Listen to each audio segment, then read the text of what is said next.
নমস্কার বন্ধুরা, Debanti blog and কুকিজে সবাইকে আরও একবার স্বাগত।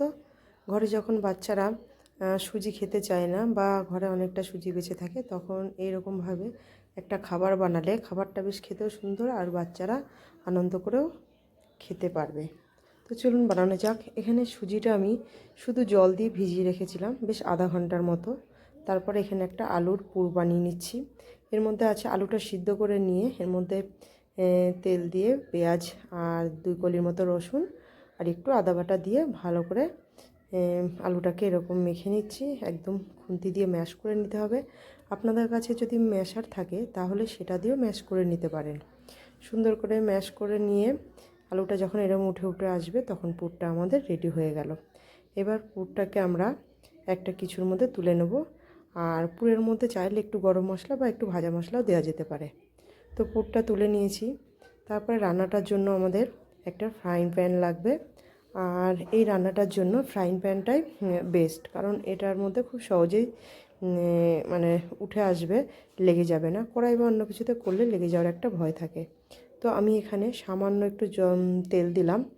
আর এই যে সুজি ভিজিয়ে রেখেছিলাম বেশ আধা ঘন্টা মতো, তার মধ্যে আমি শুধু একটু নুন দিয়েছি আর এখন দিলাম একটু গোলমরিচের গুঁড়ো। তো গোলমরিচের গুঁড়োটা অপশনাল, আপনারা চাইলে দিতেও পারেন, না মন না হলে নাও দিতে পারেন। তো আমার কাছে মনে হলো এখন ঠান্ডার সময় একটু গোলমরিচের গুঁড়ো দিলে বেশ ভালো লাগবে, তাই দিলাম। আর ব্যাটারের মধ্যে সামান্য কর্নফ্লাওয়ারও দেওয়া যেতে পারে, তাতেও সুন্দর যে উপরে যে রুটিটার মতো হবে বেশ সুন্দর হবে। আমার কাছে কর্নফ্লাওয়ার ছিল না, তাই আমি শুধু সুজিটাই দিয়ে করছি। তো এই যে অল্প 2 হাতা মতো সুজি দিয়ে দিলাম। এবার একটু যেরকম গোলা রুটি করা হয় গোলা রুটির মতো করে মানে তাওয়ার মধ্যে দিয়ে দিচ্ছি। এরপরে খুব একদম হালকা হাতে এটাকে উল্টে ভালো করে 2 পিঠ সেঁকে নিতে হবে। আর সেঁকার সময় একটু তেলও দেওয়া যেতে পারে। আমি তো প্রথমে অল্প দিয়েছি, এরপরে উল্টে ওই পিঠেও একটুখানি দেব। আর এই রান্নাটা যেরকম ধোসা হয় ঠিক সেরকম টাইপেরই হবে। তো আমার ঘরে সুজি অনেকটা বেঁচে ছিল, বাচ্চারা কেউ খেতে চাইছিল না, তা আমি চটজলদি বুদ্ধিটা বার করলাম যে এরকম করে যদি বানিয়ে দিই তাহলে ওরা খুশি খুশি খেয়ে নেবে। তা সত্যি যেই বানিয়ে দিয়েছি, তো যেখানে ওরা সুজি খায় না সেখানে আরেকটা দাও করে খাওয়া শুরু করেছে। তা অবশ্যই আপনারা একবার বাড়িতে বাচ্চাদের জন্য এটা অবশ্যই ট্রাই করতে পারেন। তো এক পিঠ হয়ে গেছে, উল্টে দিয়েছি।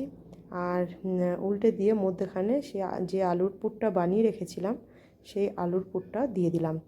এবার দিয়ে এটাকে যেরকম রোল করে সেরকম করা যেতেই পারে, কিন্তু এখানে যেহেতু আমি অন্য কিছু দিইনি, শুধু সুজিটা আছে, তো এই কারণে একটু ভেঙে যাওয়ার ভয় থাকে। তো আমারও মনে সেটা হচ্ছে যে একটু ভেঙেও যেতে পারে যদি উল্টে মানে রোল করতে যাই।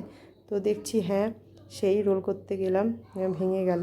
তো আমি কি করলাম, আর বেশি রোল করবো না, এটাকে এপিট ওপিট উল্টে দিয়ে এটাকেই নামিয়ে নেব। তো এই যে হয়ে গেছে একটা। আর এরকমভাবে অন্যগুলো করব। তো পরেরটা প্রথমটা যেহেতু একটু এরকম ভেঙে গেল, তো আমার মনটা একটু কীরকম হলো। তো মনে মনে ভাবলাম যে দেখি একটু রুটির সাইজটাকে একটু ছোট করে করে একটু অন্য বুদ্ধি বার করলাম। একটু রুটির সাইজটাকে একটু ছোট করে দিয়ে এটাকে এপিট ওপিট সেঁকে নিয়ে তুলে নিলাম। তো এরকমভাবে আরও একটা বানিয়ে এপিট ওপিট সেঁকে তারপরে দুটোকে এক করে মধ্যেখান দিয়ে কেটে দেবো। তো এটাও বেশ একটা সুন্দর হবে দেখতে। তো সেই মতো আমি আবারও এরকম বানিয়ে নিলাম। আর এই সুন্দর সহজ সরল রান্নাগুলি যদি আপনাদের ভালো লাগে তাহলে অবশ্যই দেবন্তী ব্লগ অ্যান্ড কুকিজকে সাবস্ক্রাইব করবেন এবং পাশে থাকবেন, তাহলে আপনাদের উৎসাহে এগিয়ে যাওয়ার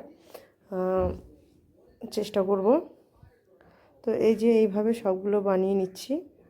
আর এই খাবারটা যে কোনো চাটনি মানে লঙ্কার চাটনি বা নারকেলের চাটনি বা বাদামের চাটনি এগুলোর সাথেও ভালো লাগে খেতে। যদি আপনাদের মন চায় তাহলে সেই ধরনের যেটা মানে ধোসার সাথে হয় বা ইডলির সাথে বানানো হয়, তো ওই ধরনের চাটনি বানিয়েও এটার সাথে খাওয়া যেতেই পারে। কিন্তু আমি এখানে সস দিয়ে খাবো, কারণ বাচ্চাগুলো সস দিয়ে খেতে ভালোবাসে। আর আমরা মায়েরা বাচ্চাদের একটুখানি এই বিষয়ে একটু টুপি পরাতে ভালোবাসি। যে মানে খাটনি কমে কি হয়, ওরাও খুশি থাকবে, তাতে আমাদেরও খুশি। তো চলুন আজকের মতো ভিডিওটা এই পর্যন্তই, দেখা হবে।